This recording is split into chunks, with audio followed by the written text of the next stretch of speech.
The first time my son told 300 people that I had abandoned him, I was sitting 40 feet away. He did not know I was there. At least that is what I believed until his eyes found mine halfway through the sentence. The Riverside Civic Hall was packed that night.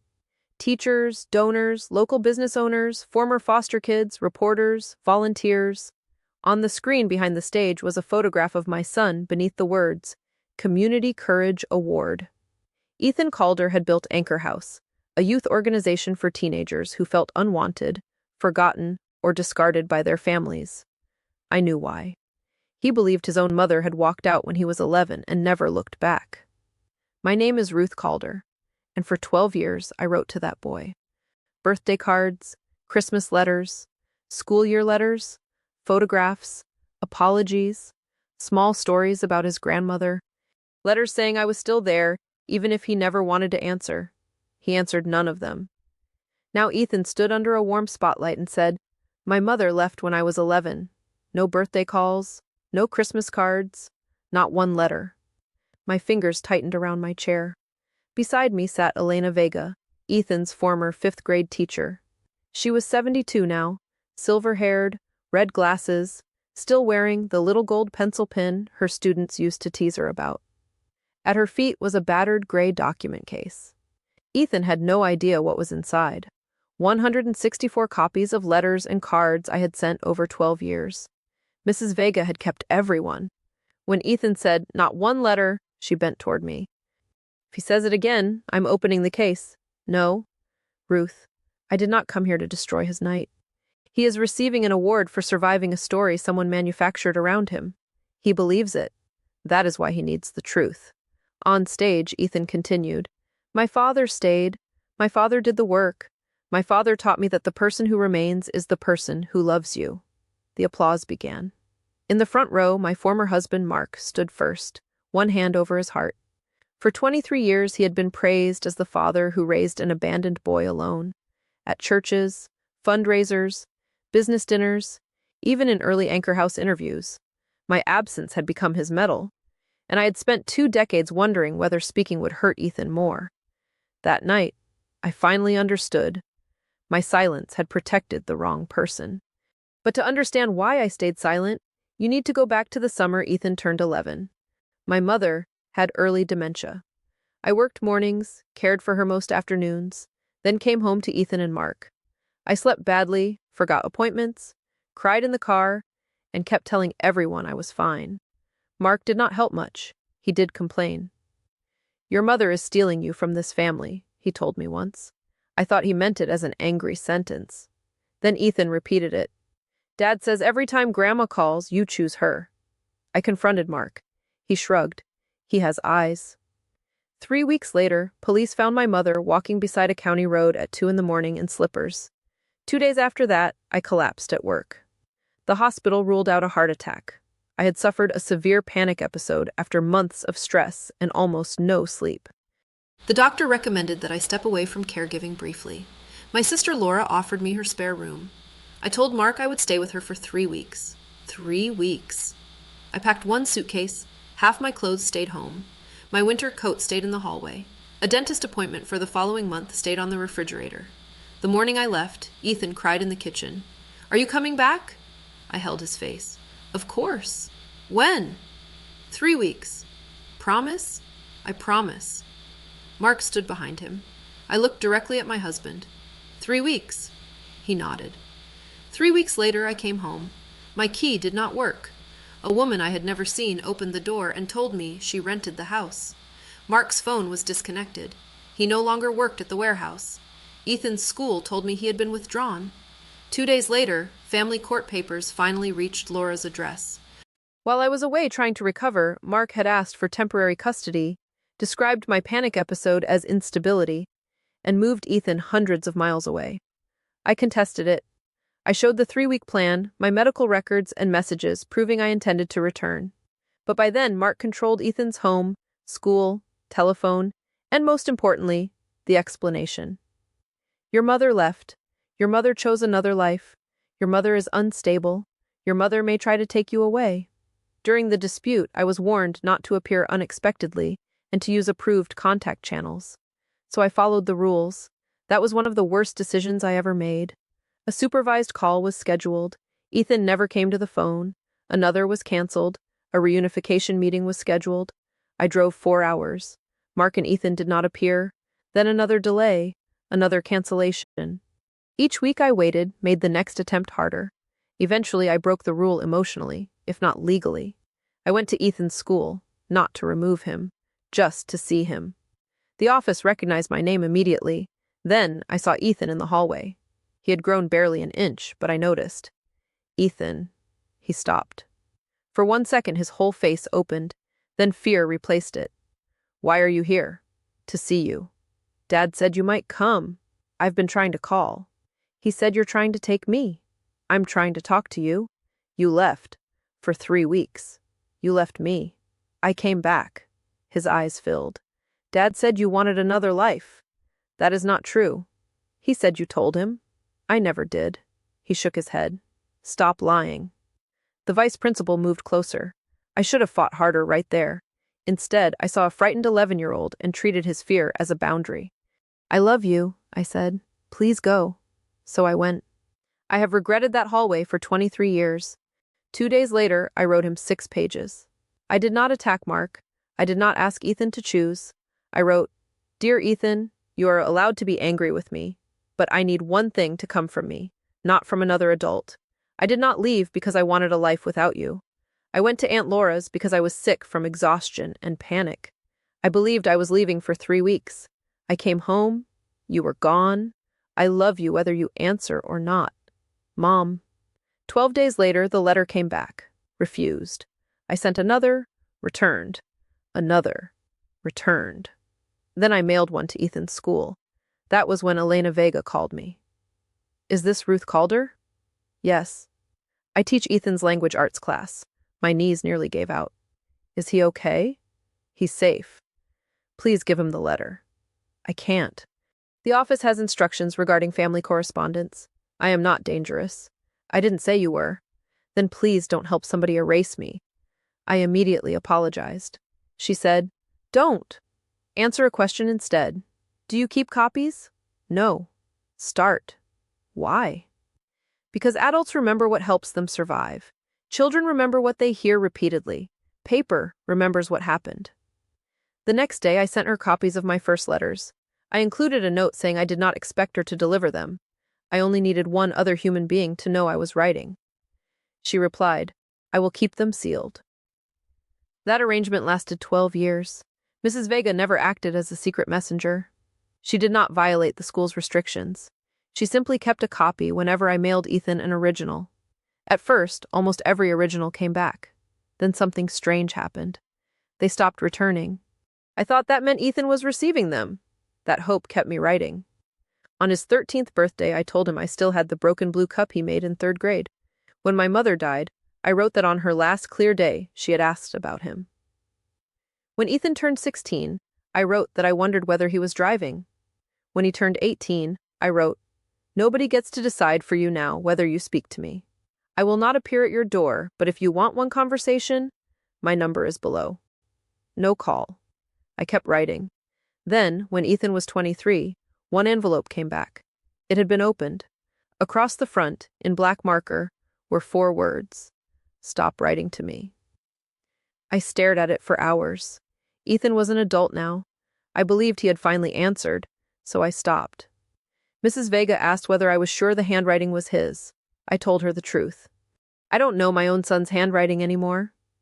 For 11 more years, I watched Ethan through public pieces, a newspaper photo, a community article, then Anchor House. Its mission line broke me, for young people who know what it means to be left behind. When Anchor House opened its center, Mark stood beside Ethan in the photograph. The article described him as the devoted, single father who had raised Ethan after maternal abandonment. I could have contacted the reporter. I did not, because I was still ashamed of the part that belonged to me. I had not abandoned Ethan, but I had eventually stopped fighting. There is a difference between being innocent of the accusation and blameless for every decision. Then Mrs. Vega sent me a video of Ethan speaking at a youth conference. He said, My mother left when I was 11. She never called, never wrote, never tried to return. Her message underneath said, "We cannot let this continue." I called her. She told me an award ceremony was coming. I refused to attend. Then she said, "There is something I never told you. Ethan wrote you a letter when he was 12. I stopped breathing. What? It was a classroom assignment. A letter to someone you miss. Where is it? I mailed it. I never got it. I know. It came back. Why? The address was wrong. Laura lived at 418 Benton Street. The address Mark had given the school was 481. One switched number. Small enough to call an accident. Large enough to erase a child's reply. "What did Ethan write?" Mrs. Vega said. "Come to the ceremony. Read it yourself." That was why I went. Not for revenge. Not yet. I wanted proof that my son had once reached for me too. Now, in Riverside Civic Hall, I watched Mark walk onto the stage after Ethan's speech. I had not known he would speak. He hugged Ethan and took the microphone. "I never wanted my boy to grow up hating his mother," Mark said. "I taught him that people make choices. We do not chase those who leave. We love those who stay." Applause. Then Mark said the sentence that changed the night. There were calls that never came, letters that never came, questions I could not answer. Mrs. Vega stood. I grabbed her wrist. "Please." She looked at me. "You asked me 23 years ago not to help him erase you." I let go. She walked toward the stage carrying the gray case. Ethan smiled when he saw her. "Mrs. Vega?" She put the case on a table. "I'm sorry, Ethan. There is something I need to correct." Mark's face changed before anyone else understood. "Elena, this is not appropriate." She looked at him. "You used to tell me that a lot." Then she opened the case. Bundles of envelopes filled the inside, organized by year. Ethan stared. "What is that?" Mrs. Vega placed the first bundle on the table. "Copies of letters your mother sent you." Ethan did not move. September, 6th grade. Another. October. Another. Your 12th birthday. Then Christmas. 13th birthday. The letter about his grandmother. 16th birthday. 18th. Year after year. The room became completely silent. Ethan's eyes finally found mine. "You sent these?" "Yes." "For how long?" 12 years. "Then where were they?" "I don't know." Mark laughed. "This is exactly what I protected you from. Obsession. She would not respect boundaries." I felt the old instinct to defend myself quickly. I did not. I let him talk. She was unwell. There were restrictions. Ethan was frightened of her. He asked me to stop the contact. Ethan looked at him. "Did I? You were a child." "That isn't what I asked." Mark hesitated. Mrs. Vega reached into her bag and placed a yellowed sheet of notebook paper on the table. Mark went pale. I had never seen a person's face confess before his mouth did. At the top was a child's handwriting, a letter to someone I miss. Ethan picked it up. "Dear Mom, Dad says you left because you needed a different life. I don't know why I wasn't in it. Sometimes I'm mad at you. Sometimes I think if I stay mad, I won't miss you. I want to know if Grandma is okay. I want to know if you still make pancakes too thin. I want to know if you kept the blue cup I made you even though the handle broke. I don't want Dad to know I'm writing this. If you answer, send it to Aunt Laura, because I think you are there. Ethan." My son read it twice. "Did you send this?" Mrs. Vega nodded. "Did she get it?" She placed the returned envelope beside it. No such number. Ethan looked at the address. 481 Benton. Yes. Aunt Laura lived at 418. Yes. He turned to Mark. "Who gave the school that address?" Mark said. "It was 23 years ago." "Who gave them the address?" "I don't remember." Mrs. Vega opened an old teacher planner. "You did." The note was still there. Mother's address. 481 Benton. Per father. Mark stared at it. Then Ethan looked at me. "Why didn't you keep trying?" "I did." "No, I mean really." His voice cracked. "You were my mother. You were supposed to come get me. I should have fought harder. You were supposed to be braver than me." That sentence landed where it belonged. "Yes," I said. He looked surprised. "I was afraid," I continued. "I thought if I forced contact, your father would use it to make you more frightened. I trusted procedures and letters when I should have fought harder for the truth. I am sorry." Mark cut in. You cannot rewrite history with photocopies. I turned toward him. You're right. I opened my handbag. I brought attendance records. 6 scheduled reunification appointments. I had attended all 6. Ethan had been brought to one. One record said mother present, child absent, father reports child ill. Another, mother present, father requests postponement. Another, mother present, father and child did not appear. I handed the pages to Ethan. You were told I never came. I came, Mark said. He was distressed. Maybe he was, but that is not the same as me disappearing. Then Mark made his biggest mistake. He said, ask her why she stopped writing. My stomach dropped. He should not have known about the final envelope. Ethan turned. What does he mean?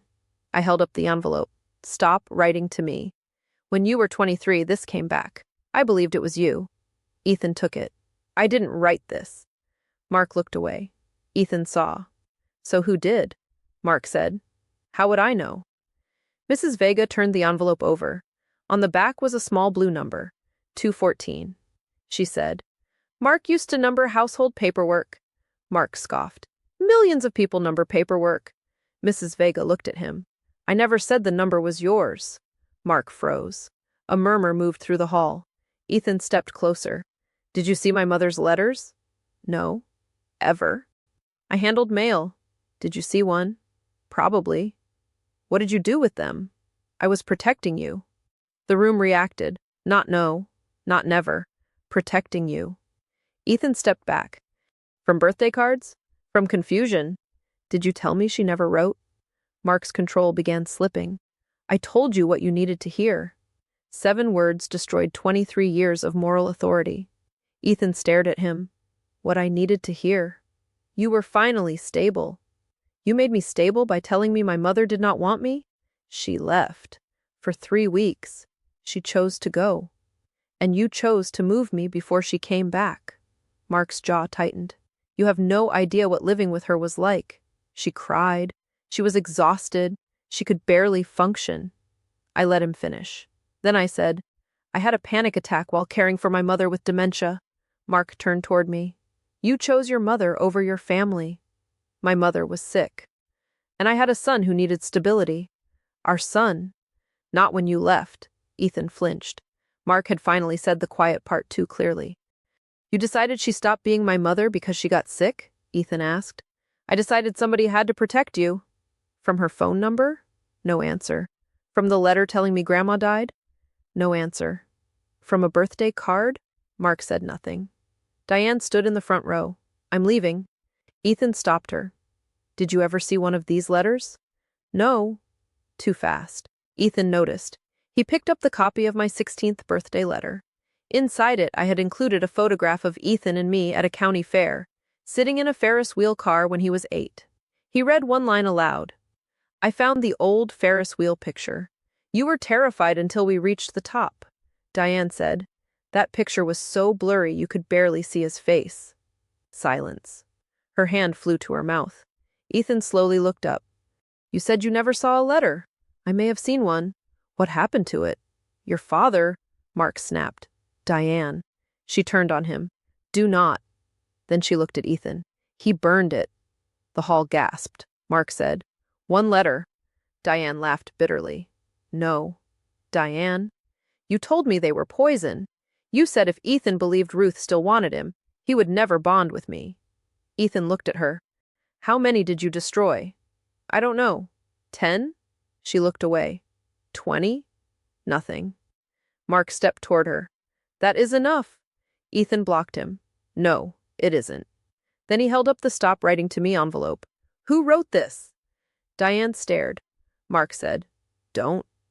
That one word answered first. Diane sat down. I wrote it. My son's face emptied. Why?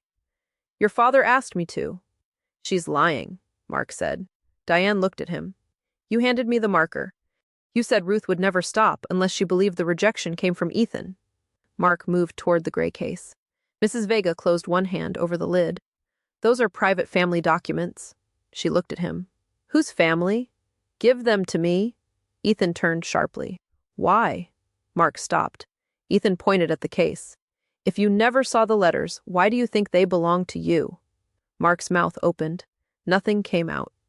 A reporter near the aisle lowered her camera. Nobody wanted to miss what he said next. Mark changed direction. They were sent to my home. Ethan stared at him. So you did see them.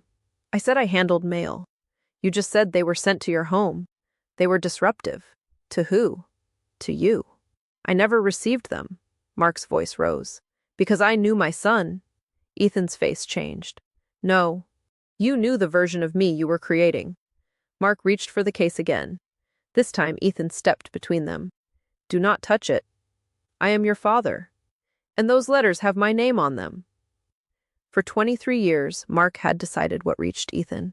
That was the first time I watched my son physically stand between his father and information meant for him. Mark looked at me. This is what you wanted. I shook my head. No. If I wanted humiliation, I would have opened the case myself. I spent 23 years trying not to do exactly this. Then take it and leave. Ethan answered before I could. No. Mark looked at him. Ethan said, She already left once because I asked her to. I'm not asking again. I had to look down. Then Mrs. Vega opened a side pocket in the case. There is one more document you should see before anybody decides these letters were simply unwanted. She removed a photocopy of an old school memo. Mark stared at it. Mrs. Vega said, This was placed in Ethan's student file after you met with the office.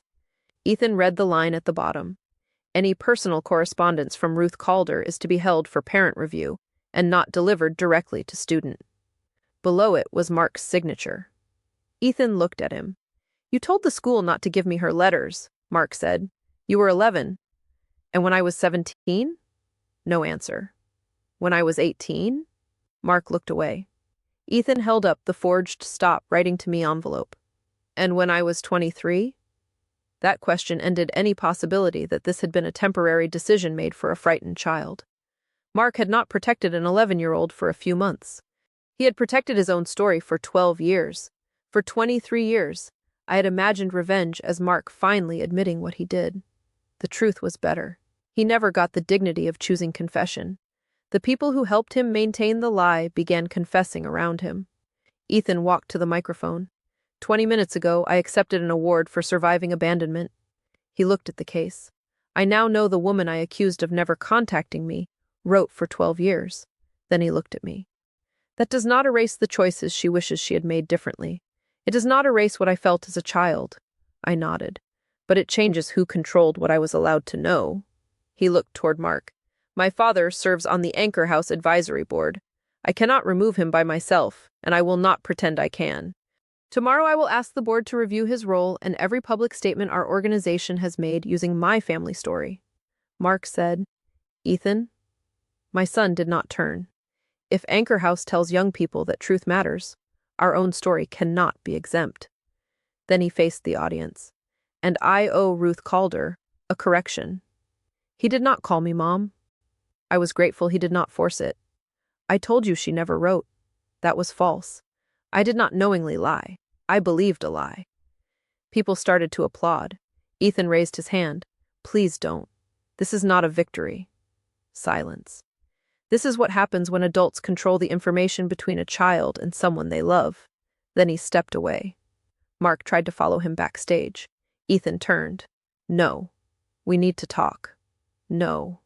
I am your father. Ethan gave a broken laugh. That sentence does not mean what it meant an hour ago. I found Ethan in a service hallway behind the stage. He asked for a minute. This time I did not walk away. I'll give you a minute, I said, but I'm not disappearing. He turned. Then he asked, Why didn't you tell me Dad moved me before you came home? I tried. Why didn't you find me at 18? I wrote. That is not what I asked. I swallowed. I was still afraid. You should have come. Yes. You should have fought. Yes. Stop agreeing with me. You're right. He looked furious, then suddenly tired. I looked for you once. My heart stopped. When? 19. What happened? Dad found out. What did he say? That you had remarried and had 2 daughters. I never remarried. I know now. I never had daughters. He showed me a picture. I thought for a moment, then understood. My sister's girls, your cousins. Ethan sat down. He said you replaced me. The lie had not ended when Ethan stopped being a child. Mark had maintained it whenever my son came close to questioning him. I almost wrote you, Ethan whispered. You were protecting yourself. Don't make excuses for me. I'm not. I'm refusing to blame a 19-year-old for believing the father who raised him. Mrs. Vega appeared. Ethan? He looked up. Please tell me there isn't more. She hesitated. He laughed. Of course there is. Mrs. Vega told us that when Ethan was 17, Mark had come to her house and asked whether I was still sending copies. He told me to destroy them, she said. Ethan stared. Why didn't you? Because he looked afraid of paper. That line stayed with me. People who tell the truth rarely fear archives. Ethan asked for the gray case. All of it? All of it. They are yours, I said. I don't know whether I can read them. You don't have to. Not tonight. Not ever, if that's your choice. He looked at me. You mean that? I wrote them so you would know I existed. You know now. Outside, beside my car, he asked one last question. Do you really still have the blue cup? In my kitchen. The handle broke. The first week. You kept it? You made it. He hugged me. 2 seconds. Awkward. Careful. Then he stepped away. I did not chase the moment. The next afternoon, Ethan called. The board voted Mark off the advisory board. I closed my eyes. How do you feel? Like I helped remove the man who raised me. You did not erase what he did right. No. That's why this hurts. The board also began reviewing donor presentations and promotional materials that had repeated the abandonment story. A short correction was later published. It did not attack Mark. It simply said Ethan had learned that parts of his publicly shared family history were materially inaccurate, and that previous statements saying his mother made no contact would be corrected. The truth did more damage to Mark's reputation than anything I could have posted. An old church video praising him as a heroic single father disappeared from its website. A local paper updated an earlier profile. 2 civic groups asked him to step away from public-facing roles while the matter settled. I called nobody. I demanded nothing. For 23 years, my silence had protected Mark. The moment I stopped protecting him, consequences found him on their own. 2 days later, Mark called me. Ruth. Mark. We need to meet. No. You did this. There it was. The old reflex. For 1 second, I was standing outside that locked house again, trying to sound reasonable enough to deserve my own child. Then I said, No, Mark. I stopped hiding what you did. You walked into his biggest night with evidence. I sat in the back. You're enjoying this? No. You finally got your revenge. I looked at the broken blue cup on my kitchen shelf. My revenge is that I don't have to carry your version anymore. Silence. Then Mark said, I was protecting him. You were angry at me. You left. For 3 weeks. You humiliated me. There it was. Not safety. Not stability. Humiliation. You were angry I left. I was angry you made me explain why his mother chose someone else. My mother had dementia. You always have a reason. And you always needed my reason to be an insult to you. He said nothing. I continued. You could have divorced me. You could have fought for custody, honestly. You did not need to tell our son I never wrote. He was moving on. You did not need to burn letters. Silence. You did not need to forge a rejection. Diane wrote that. You asked her. Another silence. Then he said, If Ethan asks, tell him I loved him. I almost laughed. For decades, Mark had made me carry messages I never sent. Your mother left. Your mother replaced you. Your mother never wrote. I said, I will not carry messages for you. Then I hung up. That was the first revenge that actually felt clean. 3 weeks later, Ethan came to my apartment. He stood in my kitchen holding the broken blue cup. This is terrible. You were an artist. You're a terrible liar. We laughed. Then he found his initials scratched into the bottom. EC. He sat at the table for a long time. Finally, he asked, Can we read one letter? You choose.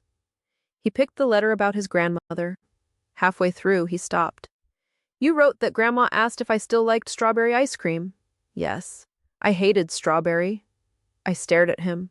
What? Chocolate. I laughed so hard I cried. He laughed too. That tiny mistake meant more to me than all the perfect records in the case. Real memory is messy. Real love gets the ice cream flavor wrong. Manufactured stories are usually cleaner. He finished reading. I wish I got this. So do I. I think I would have called. I wanted to say, I know. I did not. We had already lost enough years to invented certainty. I'd like to believe that, I said. A week later, Diane contacted Ethan. She wanted to meet. He asked me to come because he was no longer sure when she was telling the truth. We met at a quiet coffee shop. Diane looked exhausted. Ethan did not waste time. Why did you write the message? Your father said Ruth would never stop otherwise. You knew it would make her stop. Yes. You knew she was writing for years. Diane looked at me. Yes. Hearing it was different from expecting it. Ethan asked, how many letters did Dad destroy? I don't know. Stop saying that. I really don't. Then Diane whispered, he didn't destroy all of them. We both froze. What does that mean? He kept some. Where? Storage. Mark had a storage unit across town. Diane's name was also on the rental agreement. She slid a key across the table. I'm moving out. The next afternoon, she signed us into the facility. The unit smelled like dust and old cardboard, Christmas decorations, business records, furniture. Then Ethan found a plastic bin. Ruth. My name was written across the lid in Mark's handwriting. Ethan knelt. You open it. I shook my head. They were sent to you. He lifted the lid, original envelopes, my handwriting, some unopened, some torn open, some empty, a 15th birthday letter, a Christmas card, the letter from his 19th year. Then Ethan found a yellow sticky note attached to one envelope. Do not give him this. Mark's handwriting. He sat down on the concrete. For a minute, I did not touch him. Then he reached for my hand, so I gave it. Inside the storage bin, Ethan also found 3 unopened birthday cards, stacked beneath a rubber band. 12, 18, 21. 3 ages that should have changed the rules. He held the 18th birthday envelope for a long time. I was an adult. Yes. He still kept it. Yes. That card hurt him differently from the others. At 11, Mark could still claim he was making decisions for a child. At 18, there was no child to protect from choosing. There was only a young man whose choice had been intercepted before he knew he had one. Ethan opened the copied version from Mrs. Vega's case and read the line I had written on his 18th birthday. Nobody gets to decide for you now whether you speak to me. He laughed once without humor. Apparently somebody did. Then he placed the original beside the copy. For the first time, sender and receiver were in the same room with both halves of a conversation that had been separated for years. That was more satisfying than watching Mark lose a title. The letters had finally reached the person whose name was on them. Under the letters was a folder containing a printed email. Mine. 3 years before the award, I had sent a message to Anchor House's public contact address. Dear Ethan, I do not know whether this will reach you. I have watched the work you are doing, and I am proud of the compassion you built from pain. I am not contacting you to dispute your story publicly. If you ever want to ask what happened, I will answer honestly. Ruth. Across the top, someone had written, delete, do not forward to E. Ethan stared. Dad had access to our contact inbox during the first year. He looked at me. You tried again when I was 31. Yes. I told people you never tried. I know. He took photographs of the envelopes, the notes, and the email. He did not post them. He called the appropriate people at Anchor House and asked how to preserve anything connected to public statements the organization had made. Even furious, Ethan wanted the truth handled carefully. Then Diane reached into the bottom of the bin. There's something else. She lifted an old cassette recorder and 2 mini-cassettes. One label read E, age 12. The other read Ruth Call. My hands went cold. I remembered a phone call from 22 years earlier. I answered. Silence. Then Ethan's childhood voice said, Stop trying to ruin our life. Before I could speak, the line went dead. I had never told Mrs. Vega. That call had been one of the reasons I backed away. I had believed my son himself was begging me to stop. Ethan stared at the cassette. I don't remember calling you. I remember hearing you. He reached for the recorder, then stopped. Not here. We took the tapes to my apartment 2 days later. Mrs. Vega joined us. The recorder sat in the middle of my kitchen table. Ethan asked, "If I really said it, what then?" "You were 12. What if I meant it?" "You were allowed to be angry." "What if I hated you?" "You were allowed to hate me." He looked surprised. "I wrote that in the first letter." Then he pressed play. Static. Mark's voice. "You need to say it clearly." Ethan went still. His own childhood voice answered, "I don't want to." Mark said, "She keeps upsetting you. You want the calls to stop, don't you?" A child sniffled. "I want her to come home." I covered my mouth. Mark's voice hardened. "She left, Ethan." "No." She said 3 weeks. She chose to leave. Then Mark said, "If you tell her to stop, maybe she will finally let us be a family." The child on the tape cried. After a long silence, Ethan said the sentence I had carried for 22 years. "Stop trying to ruin our life." Then Mark said, "Good." The tape ended. Ethan stood so fast his chair fell backward. He went to the sink. "I told you. You were coached." I still said it. "You were 12. He turned. "I wanted you to come home." "I know now." "You didn't hear that part on the call?" "No, only the last sentence." He stared at the recorder. "Dad edited it." Edited. That was what Mark had done to our whole history. He took my 3-week absence and removed my return. He took Ethan's anger and removed his longing. He took my letters and removed their arrival. He took a frightened boy saying, "I want her to come home," and kept only the sentence that pushed me away. Our lives had been edited until Mark's version was the only version left. Ethan sat down. "Play the other tape." Ruth call. He pressed play, my younger voice. "Hello?" Silence. "Hello?" Then Ethan. "Stop trying to ruin our life." Click, but the recorder kept running. Mark said, "That should do it." Then a woman answered. "Diane." He sounded terrified. "He'll get over it," Mark said. "What if she calls back?" "I'll change the number." Ethan stopped the tape. Diane had told us she knew nothing about the call. Another lie. He picked up his phone and called her. We found the tapes. Silence. Then crying. "I'm sorry. You heard me say I wanted my mother to come home." No answer. "You heard it." "Yes." "And you helped him play only the part that made her stop calling." "Yes." "Why?" "Because I thought if Ruth came back, you would never see me as family." Ethan closed his eyes, then ended the call. He did not scream. He did not curse. He simply stopped giving excuses to the people who had taken years from him. The next morning, Mark appeared at Anchor House demanding to see Ethan. His old access no longer worked after the board vote. Ethan met him in the lobby. Later, he told me the conversation. Mark said, "You are letting your mother destroy this family." Ethan answered, "She did not hide the letters." "You don't understand the context." "Then tell me." "Not here." "You told my story in public for 20 years. I raised you." "Yes. And that is what makes this hurt." Mark started crying. Real tears. That confused Ethan more than anger. Because Mark had loved him. He had gone to games, helped with homework, taught him to drive. He had also lied about his mother, intercepted contact, and turned the wound into a public identity. Love does not cancel harm. Harm does not prove there was never love. Ethan asked him one question. Why? And this time, Mark finally gave the answer beneath every other answer. Every time you missed her, I felt you choosing her over me. Not safety, not stability, jealousy. Ethan said, I was not a prize. Then he asked Mark to leave. For once, Mark stood in a room where he did not control the story. And he left. A month later, Ethan asked me to come to Anchor House for 5 minutes. On a table was a clear archival box containing 12 letters, one from each year. He told his staff, "These are not here to prove one person was perfect and another was evil. They are here to remind us that no contact and blocked contact are not the same thing.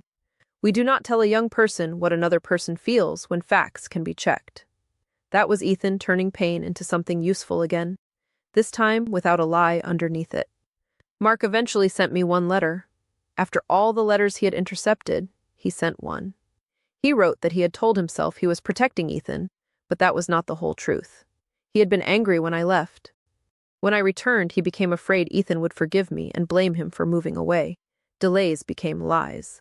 Lies became their life. He did not ask forgiveness. I did not offer it. I put his letter in Mrs. Vega's gray case, because paper remembers. Ethan and I are not magically healed. He does not call every day.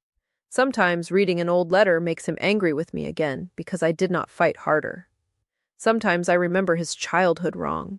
He liked chocolate ice cream, not strawberry.